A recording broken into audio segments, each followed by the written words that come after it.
Buongiorno e ben ritrovati ad ore 13 Salute. Parliamo di tumore al seno, della diagnosi, della prevenzione e della cura. Il mese di ottobre è stato il mese in rosa, il mese proprio dedicato alla sensibilizzazione sull'importanza della prevenzione del tumore mammario, con iniziative che sono con iniziative estese anche al mese di novembre, e quindi parleremo un po' meglio di quella che è la prevenzione innanzitutto, ma anche la diagnosi e poi la cura di questo tipo di tumori. Lo facciamo con i miei ospiti, che vado subito a presentarvi e che ringrazio per essere qui con noi: il dottor Paolo Burelli, direttore della Breast Unit dell'ospedale di Treviso. Buongiorno. E benvenuto.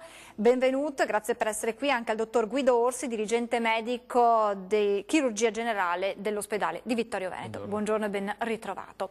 Allora, iniziamo subito con lei, dottor Burelli, per capire, per dare un po' di numeri che alle volte sono così fredde cifre, ma che in realtà fotografano molto bene quella che è la situazione, quindi per capire qual è l'incidenza del tumore mammario oggi in Veneto. Certamente parlare di numeri ci permette anche di quantificare il problema e capire perché, lo vedremo nella puntata di oggi, ci sono state tutte quelle considerazioni da parte delle aziende nel creare le breast unit. Poi parleremo di cosa sono. E i numeri purtroppo sono numeri importanti. Se noi andiamo a vedere in totale il numero di donne che hanno un tumore mammario in Italia è il più alto nei paesi dell'Europa occidentale, e questo porta una percentuale per quanto riguarda le donne italiane di circa il 40%. Cosa vuol dire? Che su 100 donne che hanno un tumore, ben 40 ce l'hanno a mammella. Se noi poi scendiamo nella nostra regione, cioè andiamo a vedere le donne che vivono nella nostra regione, abbiamo che circa ogni anno ci sono 4.500 nuovi casi, e per ogni anno intendo l'ultimo triennio per quanto riguarda il registro tumori, e questo è un numero enorme se pensiamo alla popolazione femminile e a tutte le patologie correlate sia ai maschi che alle donne. Nella provincia di Treviso i nuovi casi di tumore annualmente si aggirano tra i 900 e i 1000, e questa è anche un'altra importante notizia per quanto riguarda i numeri. C'è da fare una considerazione che poi magari durante la cronaca di questa trasmissione potremo anche col dottor Orsi svolgere, ed è legato al fatto che la percentuale inerente ai tumori della mammella nell'Italia del Nord è più alta rispetto a quelle dell'Italia centro-meridionale, e probabilmente questa è correlata, ma lo diremo dopo, con anche i fattori ambientali. Poi torneremo a capire appunto un po' meglio perché in Italia ci sono così tanti casi e perché c'è poi questa divisione tra nord e sud nella popolazione femminile, per capire un po' meglio. Per quanto riguarda l'età, dottor Burelli, i dati dicono che è in diminuzione, perlomeno si riscontrano casi di tumore mammella anche in giovani donne. Allora, il dato statistico è che lentamente, ma è in aumento in tutte le età. Quello che è abbastanza nuovo è che l'età colpite rimane sempre la quinta e sesta decade di vita, l'età più colpita, però si evidenzia un aumento numerico dei tumori alla mammella nelle donne sotto i 45 anni e addirittura sotto i 40 anni. Tengo a precisare che 30 anni fa una donna che aveva un tumore alla mammella sotto i 35 anni era un caso abbastanza raro, mentre purtroppo adesso anche sotto i 30 anni andiamo a trovare donne che hanno questo tipo di patologia. Dottor Orsi, si parla di reti senologiche per combattere il tumore mammario. Che cosa intendiamo per rete senologica veneta e perché sono così importanti? Sono dei punti di riferimento fondamentali e la normativa europea. Insomma, facciamo un quadro di queste fondamentali reti senologiche. Certo. Allora, la cura del tumore della mammella, diciamo fino a 20-25 anni fa, era appannaggio esclusivamente del chirurgo. Le altre figure, gli altri operatori diciamo, che intervenivano erano visti come in un secondo piano, come in secondo ordine. Questo è, diciamo, è finito 20 anni fa esatti, perché nel 1998 a Firenze, nella riunione della Breast Cancer Conference, che è rimasta poi alla storia come la dichiarazione di Firenze, fu stabilito a livello europeo che la diagnosi e la terapia del tumore della mammella doveva essere diciamo, eseguita, portata avanti non da un singolo professionista ma da un team multidisciplinare. Cosa intendiamo? Intendiamo varie figure che a vario titolo intervengono, quindi c'è il radiologo, c'è il chirurgo ricostruttore, c'è il radioterapista, c'è l'oncologo, c'è lo psicologo e il fisioterapista. Quindi diciamo, si è visto che per avere una guarigione migliore ed ottimale doveva esserci l'apporto diciamo, di più figure professionali.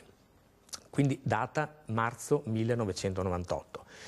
Il Parlamento europeo nel 2003 pensò di attuare una normativa che desse impulso e istituisse le unità di senologia, in italiano breast unit in inglese. Ecco. La cosa fu sancita ulteriormente nel 2005, quando alcune regioni italiane, tra cui il Veneto è stata fra le prime, Veneto, Toscana e Puglia, cominciarono a bozzare quella che poteva essere l'organizzazione della breast unit. Nel 2006 a livello europeo si decise che entro il 2016 tutti i paesi europei dovevano aver attuato la normativa sulle breast unit. Veniamo ai nostri giorni, diciamo che in Italia si è partiti un po' con delle regioni pilota nel 2011, quindi relativamente poco. Il Veneto è stato la prima, quindi bisogna dare onore al merito, insomma. E per quanto riguarda la nostra realtà, quindi la nostra provincia, la Breast Unit è partita nel 2014, quindi siamo stati sicuramente fra i primi a livello nazionale ma anche europeo. E allora veniamo a lei, dottor Burelli, per capire come funziona una breast unit, che ha proprio una collocazione anche concreta all'interno dell'ospedale, quindi è un reparto a sé, diciamo così, con delle figure di riferimento che seguono la donna in tutto il suo percorso. Sì, mi ricollego a quello che ha detto il dottor Orsi, e cioè la normativa regionale prevede, queste breast unit hanno previsto 5 centri di riferimento, e ogni centro di riferimento ha dei centri che chiamiamo satelliti, si chiamano centri hub, i centri di riferimento, e centri spoke, i centri satelliti. I 5 centri di riferimento per la regione Veneto sono Treviso, Venezia Mestre, lo IOV di Padova, Verona e Vicenza. In ognuno di questi centri di riferimento si crea la Breast Unit. La Breast Unit è, come diceva il dottor Orsi, un insieme di specialisti dedicati che operano in maniera multidisciplinare. Cosa vuol dire? Vuol dire che la paziente viene presa per mano all'inizio della diagnosi, ci sono delle figure non solo mediche ma anche infermieristiche, ad esempio c'è la figura della case manager, che è una figura particolare di infermiera che prende per mano la donna e la accompagna nel suo percorso. Perché? Perché la donna con tumore della mammella deve essere al centro di tutte queste figure professionali che sono figure dedicate. Chi lavora nella Breast Unit? Lavorano degli specialisti dedicati che per la maggior parte del loro tempo o esclusivamente per tutto il loro tempo si dedicano alla mammella. Per quanto riguarda i chirurghi, io sono chirurgo senologo e intervengo solo sulla patologia mammaria. Ci sono i radiologi, senologi che fanno solo diagnosi e interventistica diagnostica soltanto nella patologia mammaria, così come gli anatomi patologi dedicano il 70% della loro attività nella lettura dei vetrini, e così per tutte le altre figure. Quindi la Breast è formata da un personale altamente competente, e questo lo dimostra come negli ultimi lavori scientifici si è dimostrato inequivocabilmente che una donna che viene curata in un centro di riferimento ha fino a 20 possibilità su 100 in più rispetto a un'altra donna di risolvere il suo problema. Quindi la Breast è un insieme di specialisti dedicati in cui la donna è al centro della loro attenzione. Aggiungo anche un'altra cosa, ci sono delle figure professionali importantissime quale lo psicologo, quale il dietista, quale il fisiatra, perché non è più sufficiente guarire dalla malattia la donna, ma noi siamo contenti quando la donna non solo guarisce dalla malattia, ma anche guarisce da quel momento psicologico devastante che è la diagnosi di un tumore mammario. Viene messo insomma al centro la cura, ma l'aspetto umano nel certo. rapporto con la paziente che, come ha detto lei, si sente al centro, si sente protagonista, anche riesce ad avere delle figure di riferimento, cosa che magari in passato era già più difficile. Diciamo che rispetto al passato la donna non deve fare niente, è un percorso stabilito, anzi devo dire che la Regione Veneto ha istituito un percorso diagnostico terapeutico, che vuol dire ci sono dei principi da seguire dal punto di vista diagnostico e terapeutico che vengono seguiti in tutti i centri, quindi non c'è diversità tra un trattamento fatto a Treviso o a Padova, a Vicenza, come poteva avvenire una volta. E questo è il top per la diagnosi e cura di qualsiasi patologia. Infatti i percorsi diagnostici terapeutici sull'onda di quello che abbiamo fatto in senologia sono replicati in tante altre patologie, soprattutto cardiovascolari, ma in tutte le altre, perché è la situazione migliore per poter diciamo, curare al meglio qualsiasi paziente. Possiamo capire un po' meglio quando si parla di tumore mammario che cosa intendiamo? Spesso si pensa al classico nodulo al seno, in realtà non c'è solo quello che poi spinge ad un approfondimento. No, il tumore alla mammella così tradizionalmente veniva dato come il tumore che si palpava attraverso una nodulazione. Ecco, questo fa parte della storia della chirurgia senologica. Attualmente con le metodiche diagnostiche di alto riferimento che abbiamo come la tomosintesi o mammografica, la risonanza magnetica, ma anche la possibilità di avere delle tipizzazioni, cioè dei prelievi istologici molto sofisticati, abbiamo visto che la neoplasia mammaria si presenta a livello della mammella in diversi modi, le microcalcificazioni, le distorsioni parenchimali, cioè di varie situazioni, ma anche i tumori sono diversi da tumore a tumore. Noi eravamo abituati 30 anni fa a sapere se un tumore era benigno o maligno, adesso invece c'è tutta una differenziazione biologica che ci permette di andare a scegliere la terapia più efficace per ogni donna. Ci tengo a dire, e questo è importante che le donne lo capiscono, che tante volte la donna in cui noi diagnostichiamo un tumore vorrebbe essere operata subito e invece noi abbiamo bisogno di tempo per delle indagini e queste indagini ci permettono di arrivare a una precisa definizione di quello che è il tipo di tumore e su questo impostare un trattamento terapeutico che è personalizzato. Quindi è molto importante per la donna non farsi prendere dall'ansia di essere operata. Io dico sempre, non è un'appendicite acuta che se non la operi subito può darti grossi problemi, è una malattia che va inquadrata e il tempo per inquadrarla è necessario per inquadrarla nel modo migliore e quindi trattarla nel modo più adeguato. Ci fermiamo per pochi istanti di pubblicità, restate con noi, a tra poco.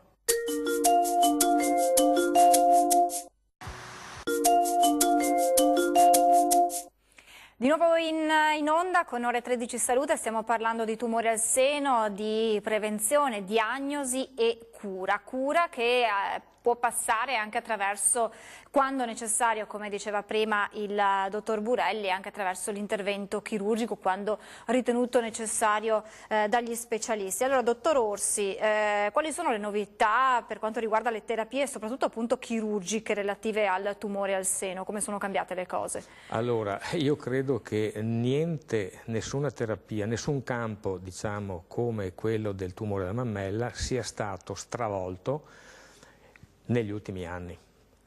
La terapia chirurgica del cancro alla mammella, che già la si faceva all'epoca degli egiziani, all'epoca dei greci, ci sono dei documenti, ci sono dei papiri egizi, eccetera, e via via arrivata a noi, era una terapia molto demolitiva.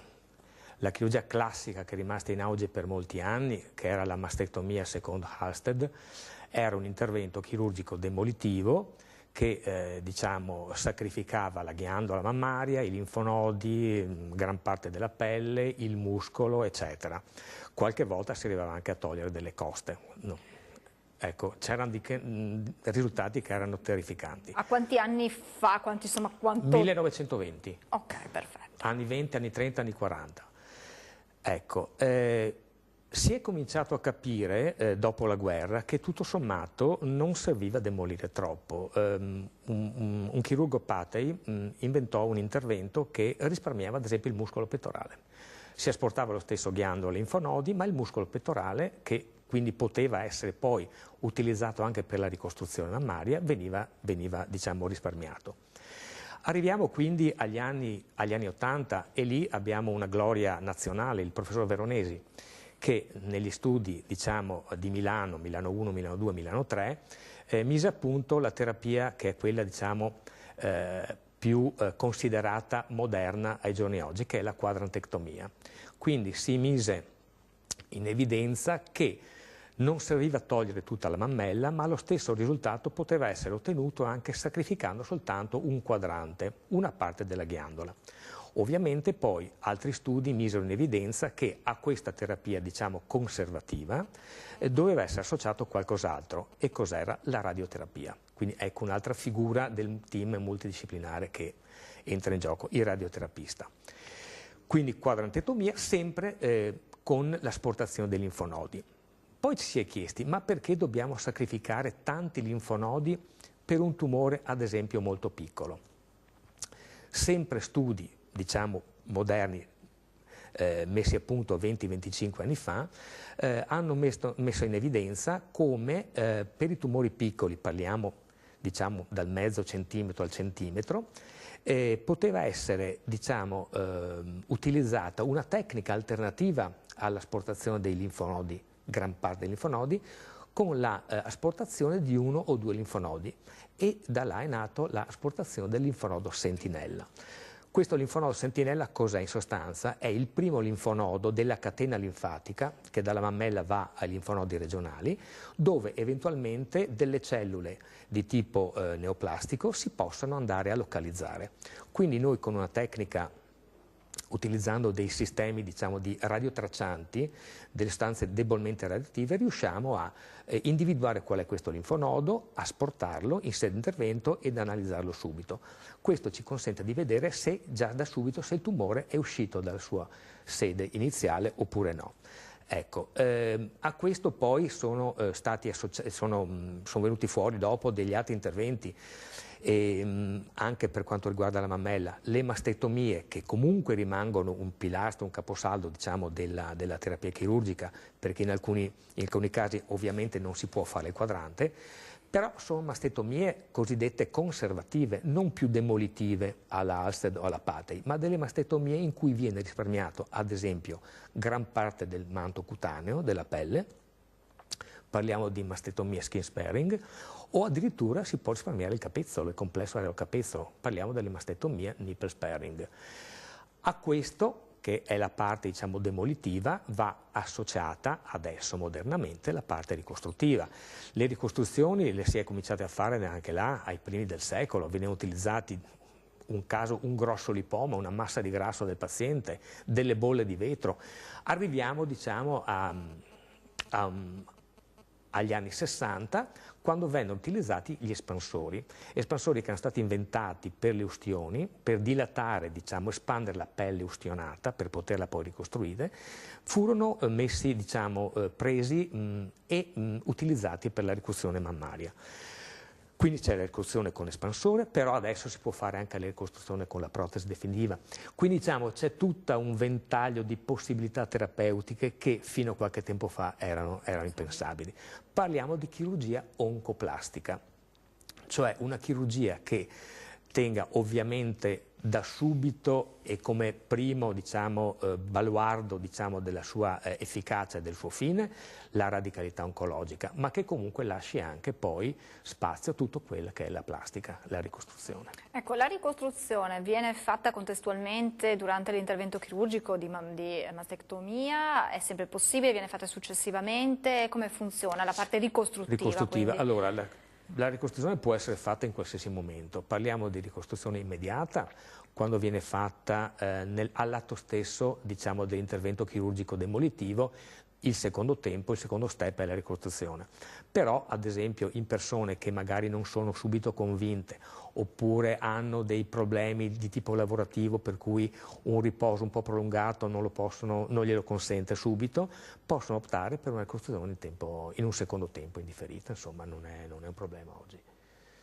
Quindi si può fare questo e quello. Sì, ci sono diverse modalità di ricostruzione in un tempo e anche qui la scelta viene fatta multidisciplinarmente tra il chirurgo oncologo e il chirurgo plastico, certo. Perché bisogna dire che anche dal punto di vista morfologico le mammelle non sono tutte uguali, quindi si tratta di vedere anche quelle che sono le esigenze della paziente, anche a seconda dell'età e anche a seconda del volume, e quindi in questo senso l'intervento del chirurgo oncologo e del chirurgo plastico è abbastanza sinergico. Noi abbiamo nella Breast Union un ambulatorio che si chiama ambulatorio oncoplastica, in cui valutiamo la paziente preoperatoriamente insieme al chirurgo ricostruttivo, che è molto importante. Volevo aggiungere due cose a quelle perfettamente dette dal dottor Orsi riguardo alle nuove tecnologie, non solo chirurgiche,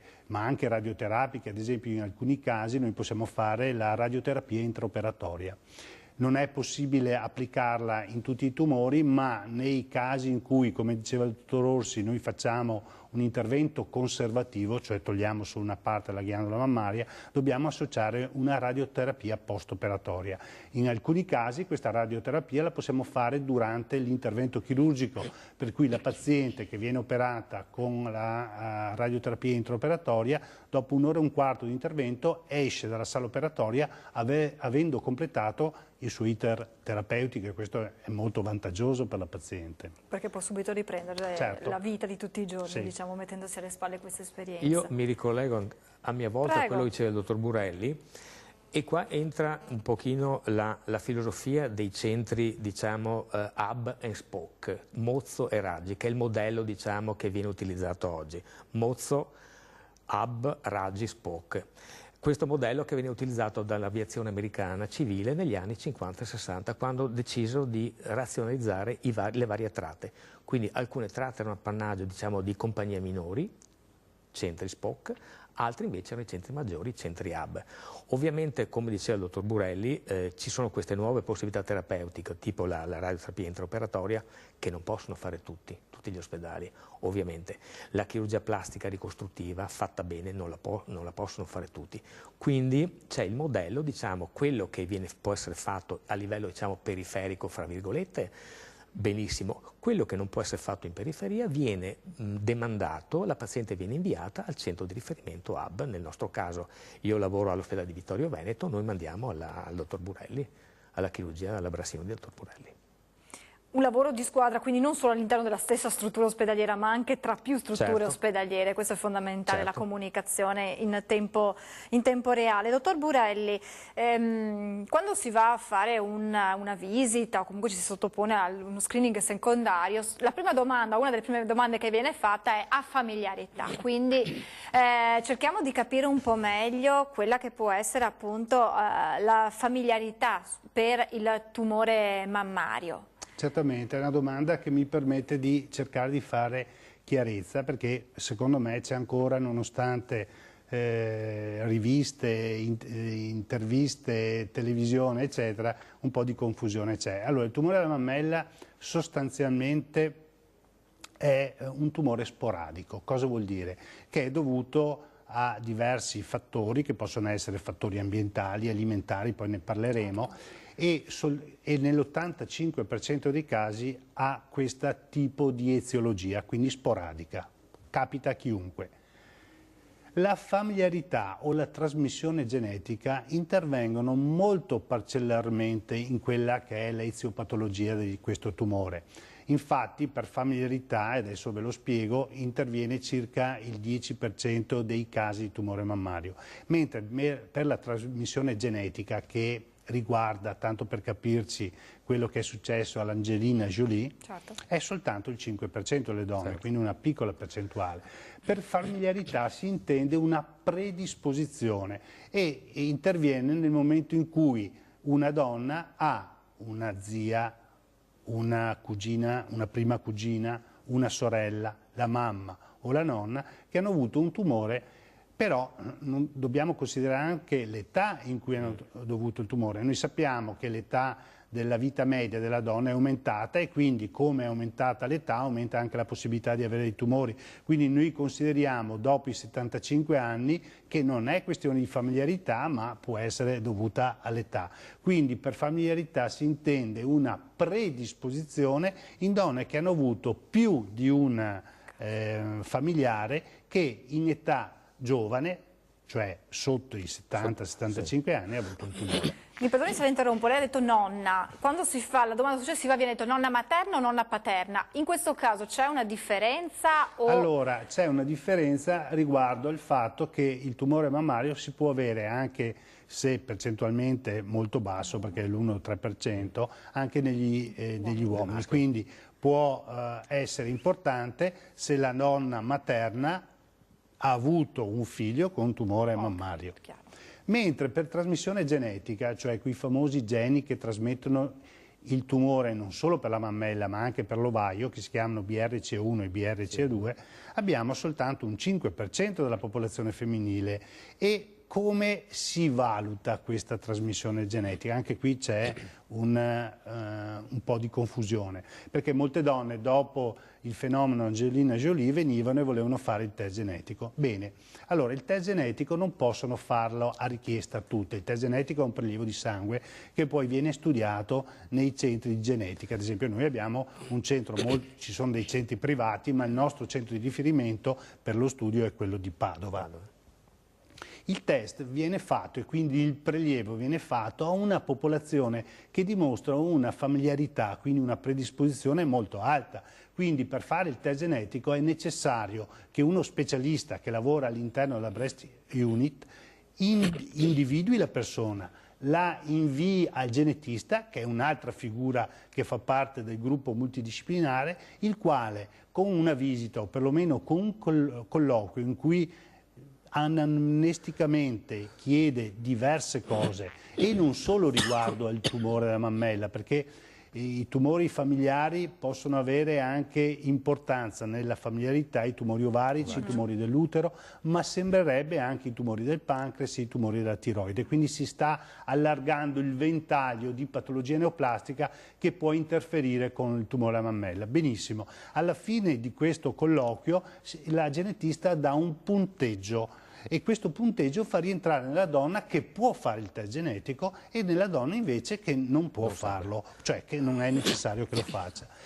A questo punto la donna può richiedere di fare il test genetico e noi lo facciamo, il prelievo lo possiamo fare tranquillamente anche a Treviso e poi lo inviamo a Padova. I tempi per la risposta non sono tempi brevi, però ci permettono di focalizzare quel 5% di popolazione femminile in cui noi sappiamo che avranno trasmesso il gene per avere il tumore alla mammella e qui sorge un grosso problema, se mi permette. Lo approfondiamo subito dopo, però una brevissima pausa pubblicitaria, tra poco.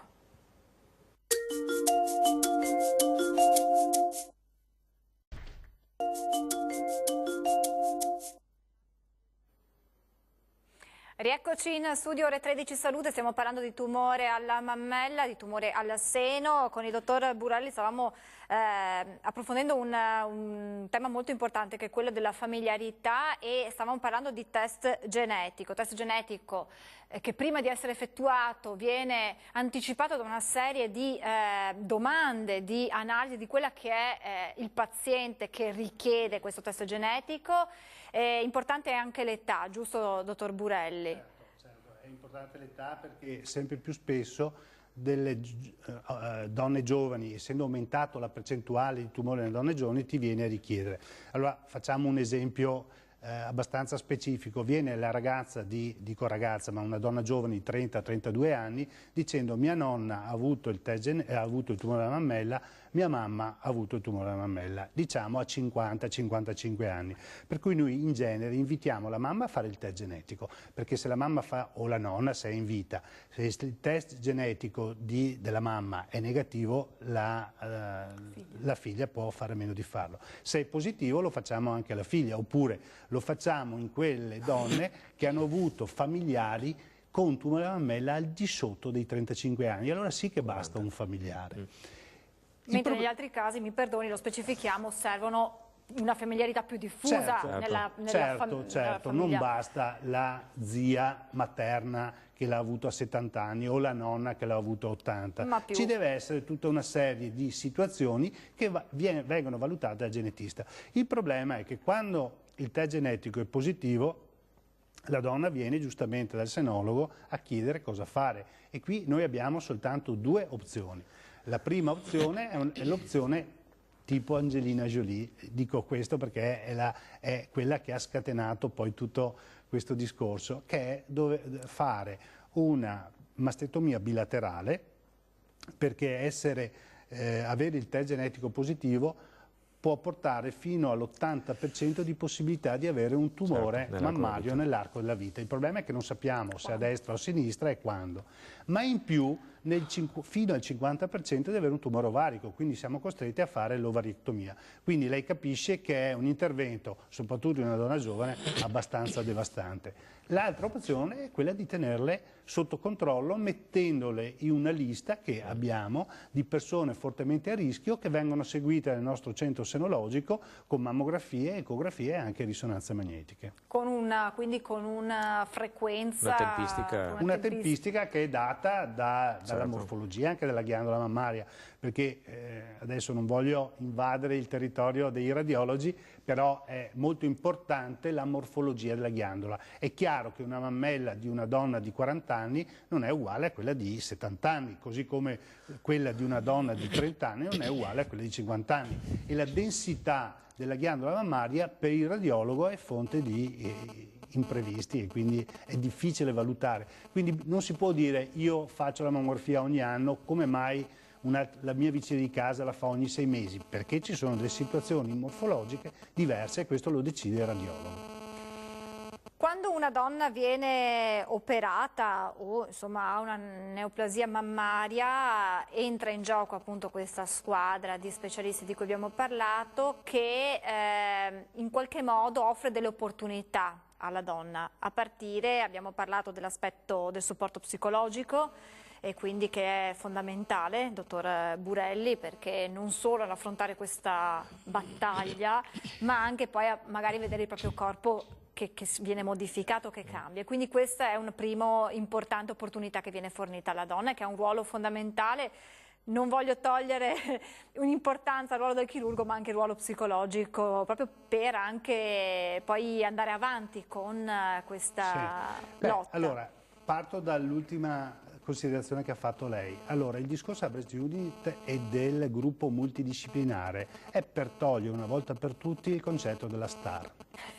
Il concetto della star è: negli anni 80 c'era la star che era il chirurgo, c'era la star che era l'oncologo, c'era la star che era il radiologo. Ma il discorso è cambiato. Non c'è una star, c'è un gruppo che lavora a favore della paziente. Le star considerate negli anni, con tutto il rispetto, col professor Veronesi, che ho avuto la fortuna di conoscere e di lavorare all'Istituto Oncologico Europeo per qualche tempo, non fa niente se non ha un gruppo di specialisti dedicati che aiutano. Quindi è molto importante mantenere questo concetto di multidisciplinarietà. Per quanto riguarda invece il discorso delle opportunità, c'è da dire: figura della case manager, infermiera dedicata a tutto il percorso della paziente, quindi in tutto il percorso della paziente questo è già un'opportunità, la paziente non deve fare nulla, ha tutto disegnato da parte di questa figura professionale molto importante. Nel nostro centro ci sono ben 4 case manager che seguono tutte le pazienti oncologiche. Poi c'è la psicologa, come ha detto lei, ma ci sono altre figure. Abbiamo detto la genetista, abbiamo detto la dietista, perché è molto importante nella donna, soprattutto che intraprende un percorso terapeutico e medico per il tumore alla mammella, mantenere il peso, perché l'aumento di grasso provoca un aumento di estrogeni, e gli estrogeni, gli ormoni, quindi sappiamo che sono benzina sul fuoco per il tumore. Ma poi abbiamo anche altre figure, come la figura del fisiatra e del medico della medicina dello sport, che insegna all'attività fisica, che è importantissima nella donna, sia pre-operatoriamente ma soprattutto post, durante la chemioterapia. In più abbiamo un'ultima figura importante, che è quella del... Prego. Sì, I dottori sono sempre raggiungibili, quindi sono... Ero in sala operatoria. Sì. Vedete, succede. Prego, capita, mi scuso. Prego. Che è una figura importantissima, che è quella del ginecologo. Perché? Perché nelle donne al di sotto dei 40 anni noi abbiamo dato l'opportunità di preservare la fertilità. Quindi nelle donne che prima di sottoporsi a un trattamento chirurgico e poi chemioterapico, che allunga il periodo di tempo in cui la donna diventa non fertile, ecco che noi tramite un ambulatorio dedicato tenuto dal ginecologo possiamo prelevare gli ovuli e tenerli, diciamo, congelati per poi reinietarli nel momento che la donna ha risolto il suo problema. E attenzione, c'è un'altra cosa da sfatare, che mentre una volta una donna che aveva un tumore mammario e si diceva guarita si sconsigliava di avere dei parti e quindi di avere dei figli, adesso invece gli ultimi lavori scientifici dimostrano tutt'altro, cioè che nella donna che ha superato il problema del tumore alla mammella avere dei figli preserva da recidive e da metastasi. Quindi è anche un modo per ricominciare, una speranza in più per la donna. Dottor Orsi, nel nostro titolo in sovrimpressione la prima parola che compare è la prevenzione, che quando si parla di tumore ha sempre un ruolo fondamentale, importante. In questo caso parliamo di prevenzione primaria, che è lo stile di vita, che è anche in questo caso fondamentale per vivere bene, ma anche proprio per prevenire i tumori. Per quanto riguarda il tumore della mammella, quanto lo stile di vita incide per tenerci in qualche modo preservati da questo rischio? È fondamentale. Gli stili di vita sono fondamentali. La prevenzione, diciamo, che agisce sui fattori scatenanti la malattia, sulle cause, è una prevenzione difficilmente attuabile, perché se uno ha la familiarità, se uno si trova a dover abitare per sua sfortuna in aree altamente inquinate e via dicendo, è chiaro che là non si può fare prevenzione tipo primario. Quindi c'è la prevenzione che agisce invece singolarmente, che ognuno può fare seguendo uno stile di vita particolare. Quali sono questi stili di vita? Allora, in pratica quello che noi mangiamo, il movimento che facciamo e i farmaci che assumiamo. Quindi, allora, importantissimo sono le abitudini alimentari dei pazienti.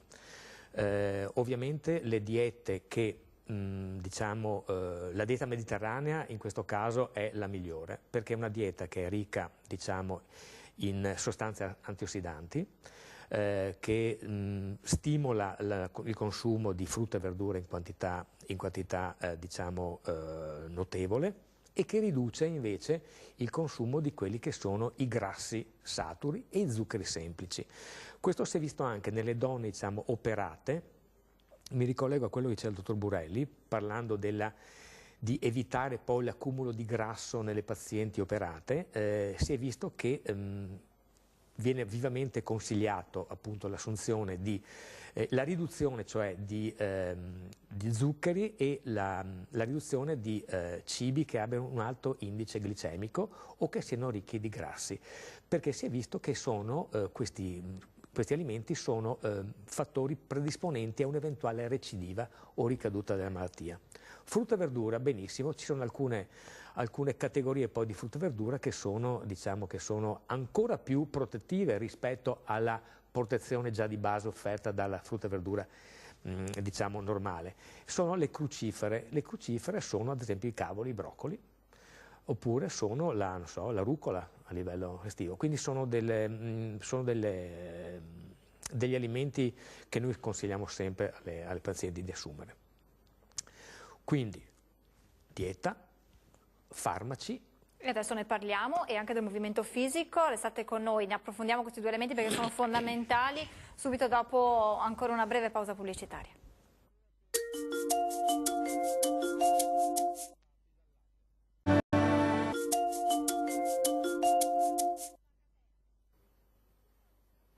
Ancora insieme con Ore 13 Salute stiamo parlando di tumore al seno e di quella che è forse la voce più importante, ovvero la prevenzione. Abbiamo parlato con il dottor Orsi della prevenzione attraverso una buona alimentazione, e poi c'è la prevenzione attraverso anche un movimento fisico, quindi una vita il più possibile meno sedentaria e all'aria aperta. Attiva, aria aperta, certo.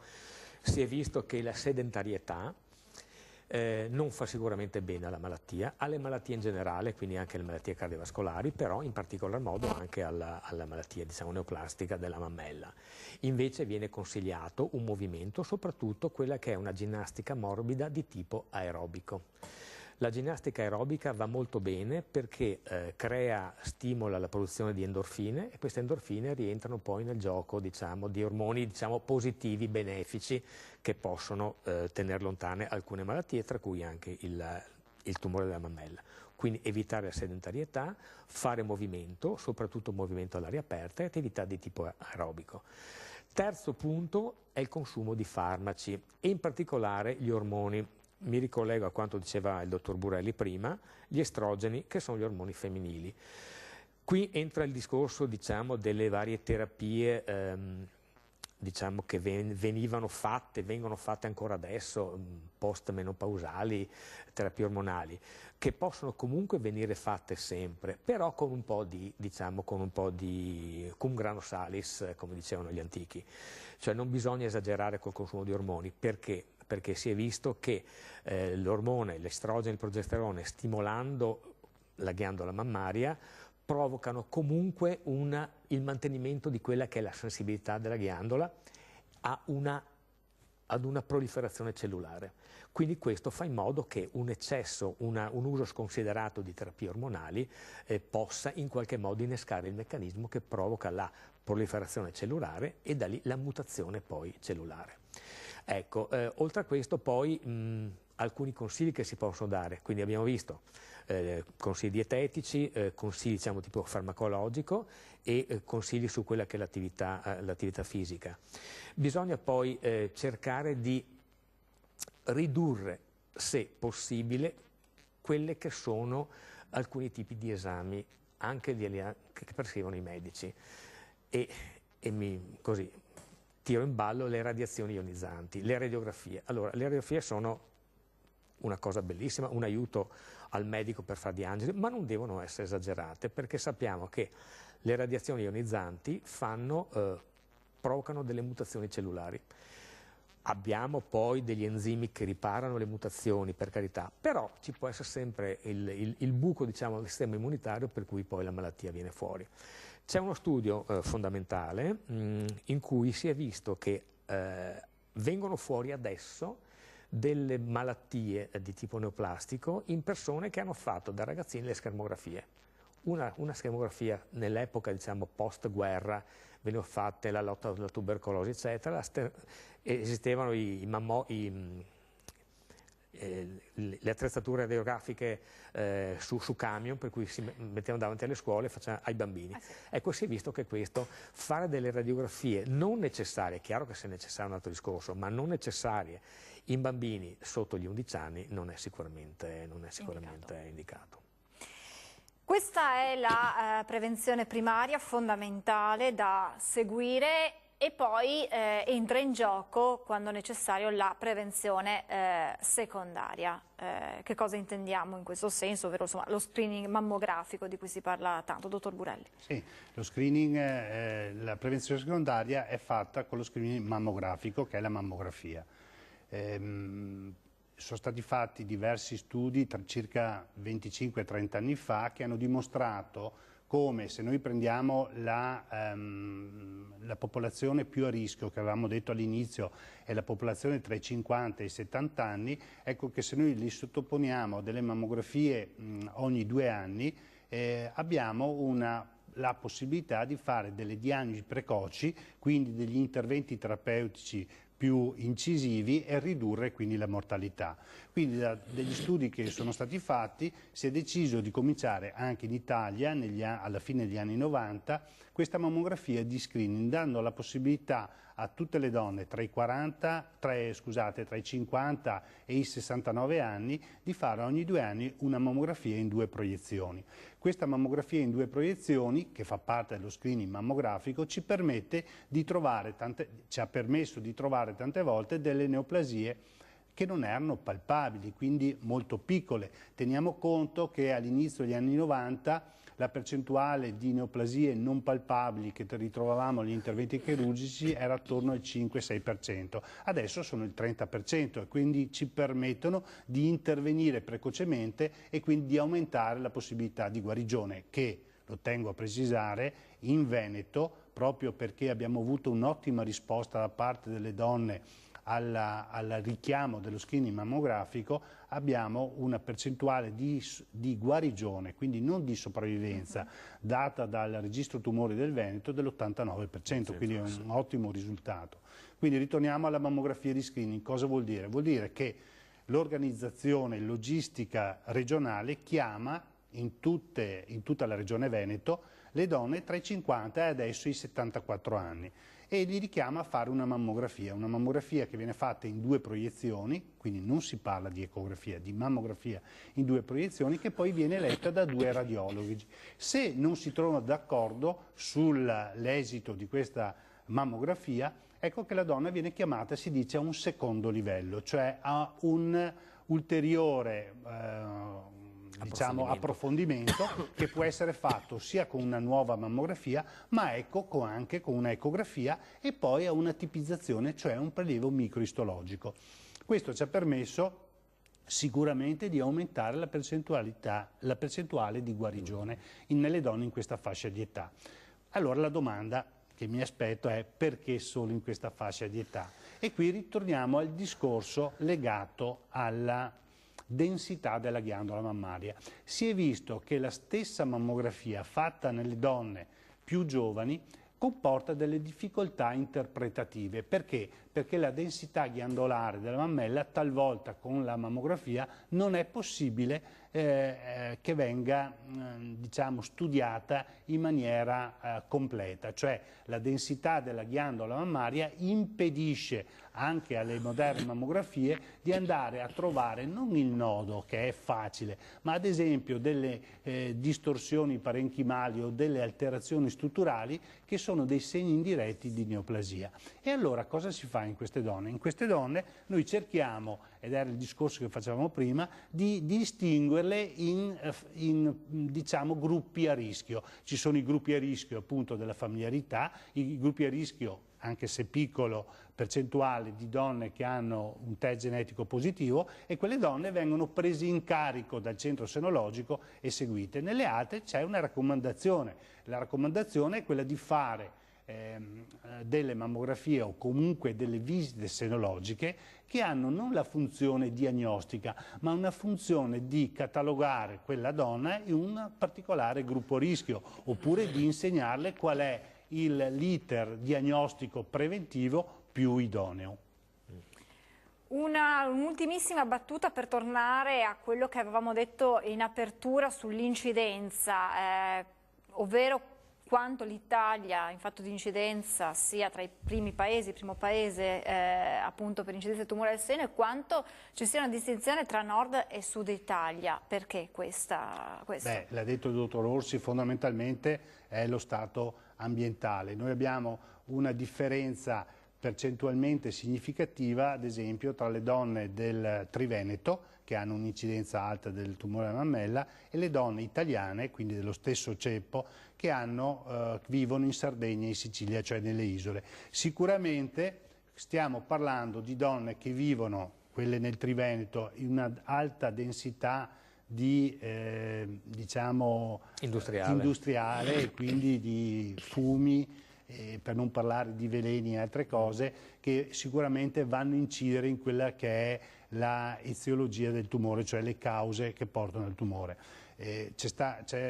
Recentemente è stato pubblicato uno studio americano che è significativo in questo senso, cioè che hanno fatto vedere come delle donne nigeriane che alla fine dell'Ottocento sono emigrate in America hanno preso queste, mi sembra fossero 3 o 4 mila, comunque un numero limitato, e hanno visto di cosa sono morte. Poi hanno seguito la discendenza di queste donne e hanno visto le figlie, le nipoti, le pronipoti di cosa sono morte. Bene, quelle che sono arrivate alla terza, quarta generazione hanno la stessa percentuale di morte per tumore della mammella delle donne che vivono negli Stati Uniti, mentre le immigrate non avevano praticamente tasso di incidenza e questo è significativo perché vuol dire che queste donne trasferite in aree civilizzate hanno subito l'influenza delle industrializzazioni che sicuramente è dannosa per la salute, perlomeno per il tumore della mammella.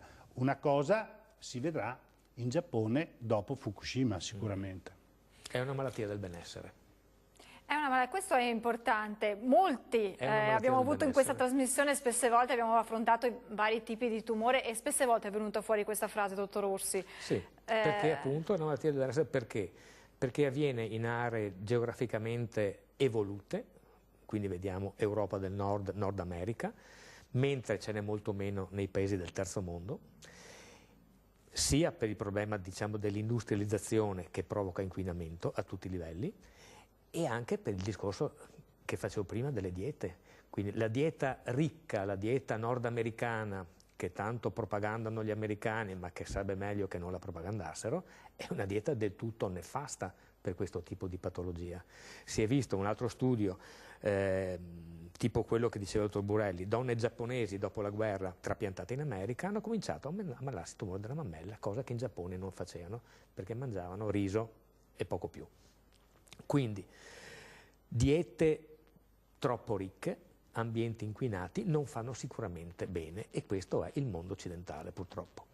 Nel quale viviamo, però noi, come ci hanno spiegato i nostri esperti, qualcosa in più possiamo fare per riuscire a prevenire o quantomeno insomma per avere una vita anche migliore in tutti i sensi. Io ringrazio davvero tantissimo per tutte le informazioni che ci hanno dato i nostri ospiti, ringrazio il dottor Paolo Burelli, direttore della Breast Unit dell'ospedale di Treviso e grazie al dottor Guido Orsi, dirigente medico della chirurgia generale dell'ospedale di Vittorio Veneto. Grazie a lei. Grazie a voi per averci seguito, buon proseguimento di giornata, arrivederci.